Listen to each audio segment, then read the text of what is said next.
Hey guys, it's Charlie. It's the 30th of November, Tuesday.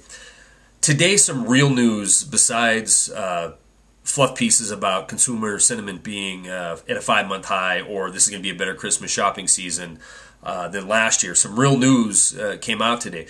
News that paints a picture of where we're headed as a country, where we're headed with our currency, where we're headed with our relations with other nations around the world. And one of the things that happened today was Ben Bernanke went to Ohio State University along with the Minneapolis Fed president, Coker Lakota, and they were going to bat trying to explain why quantitative easing was needed, why we needed to commit more of taxpayer dollars in the long run. We're responsible for this money into saving this economy. Now, Coker Lakota was quoted as saying economic indicators were showing a slowdown in the economy and inflation was just too low. Ben Bernanke said that severe consequences could come from the continued long-term unemployed in this country. I'll attach the story so you can read the whole thing. Well, something they said is accurate. Inflation is too low, but only if you're too big to fail, or only if you rub elbows in the halls of power in Washington. See, all these troubled assets that were created by a bunch of parasitic banksters, all these assets are imploding. But we should be concerned about that because they're now our assets because of the untold trillions that the Federal Reserve now owns, because bought them on our behalf to save the economy. Remember, all of this spending, $30+ trillion by some estimates, was supposed to stave off unemployment, was supposed to save the economy with a $1 trillion stimulus package and get people back to work. None of this is working. None of it is working, period.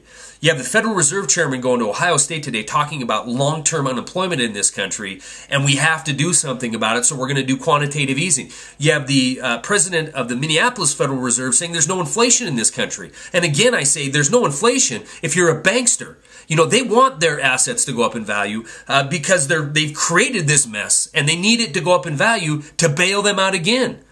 The fact is, in your economy, your day-to-day life, when you go out and buy food or gas or fuel for your home or whatever you need to get through the day, your prices are inflating to the moon. Let me give you a few examples. All of these are percentage increases since 2009 over the last year. Wheat, 74%. Pork, 60%. Cotton, 66%. Gas, 25%. Heating oil, 29%. I'll attach the Austin report to this video, and I'll give you a whole list of items that are shooting to the moon.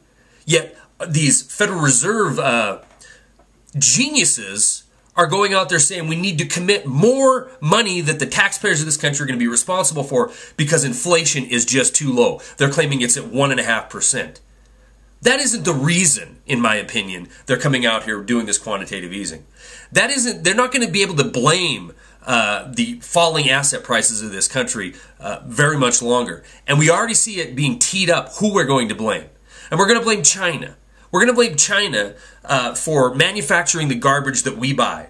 I can prove this. I'll attach another story that does exactly that.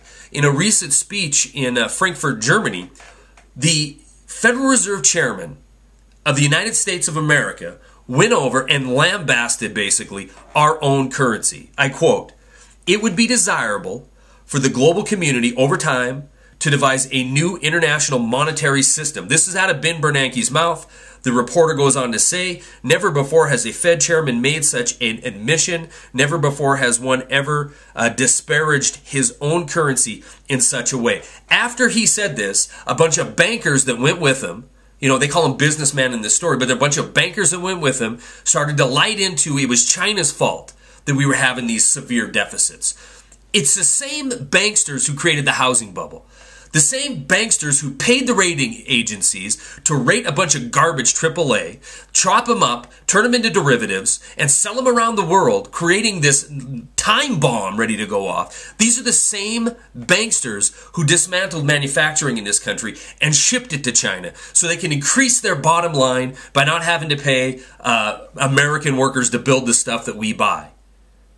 That's the plain and simple truth of it, and that's the direction we're headed. When you cannot blame it on assets in this country any longer, then we're going to blame it on another country. And where's this going to lead? How did depressions get solved in the past? Exactly, war.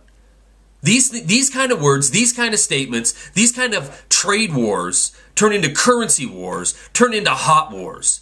And again, the people of this country and the people of nations around the world will be asked to pay the ultimate price so a bunch of parasites can have their assets valued properly.